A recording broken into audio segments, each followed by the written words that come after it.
கொடுத்திருக்காது. ஏன்னா இந்த அளவுக்கு செயல்பட மாட்டார்கள். ஆனால் இங்கே திமுக கண்டிக்கிறது என்ற வார்த்தை வரும்போது எங்களுக்கு சந்தேகம் ஏற்படுகிறது. இது அறிவாலயத்தால் தயாரிக்கப்பட்டதா? அந்த அளவுக்கு திமுக தரம் தாழ்ந்து போய்விட்டதா? பெண்களுடைய மானத்தை கேள்விக்குறியாக்குறதா இந்த திமுக என்பதை நீங்கள் தான் பதில் சொல்ல வேண்டும்.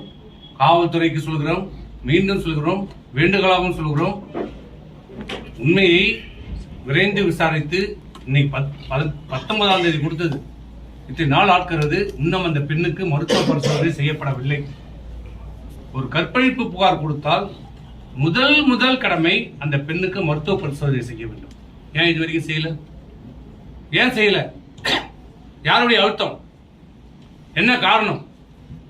ஆகவே தயவு செய்து இனிமேலாட்டாவது காவல்துறை இதிலே முழு கவனம் செலுத்தி குற்றவாளியை கைது செய்து உரிய நடவடிக்கை எடுத்து, குறிப்பாக இந்த அளவுக்கு திமுகவுடைய மாவட்ட செயலாளரே அவருக்கு பரிந்துரை செய்து வெளிப்படையாக அறிக்கை கொடுத்து அவருக்கு ஆதரிக்கிறார் என்றால் அந்த பெண்ணுடைய நிலைமை என்ன என்பதை பார்க்க வேண்டும்.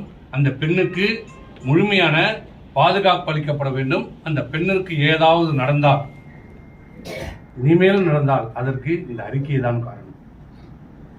இந்த அறிக்கை தான் அந்த பெண்ணிற்கு ஏதாவது ஆபத்து என்றால் அதற்கு இந்த அறிக்கையை வெளியிட்டவர்கள் தான் காரணமாக இருப்பார்கள் என்பதை கூறி காவல்துறை உடனடியாக நடவடிக்கை எடுக்க வேண்டும் என்று கூறி வருகிறேன்.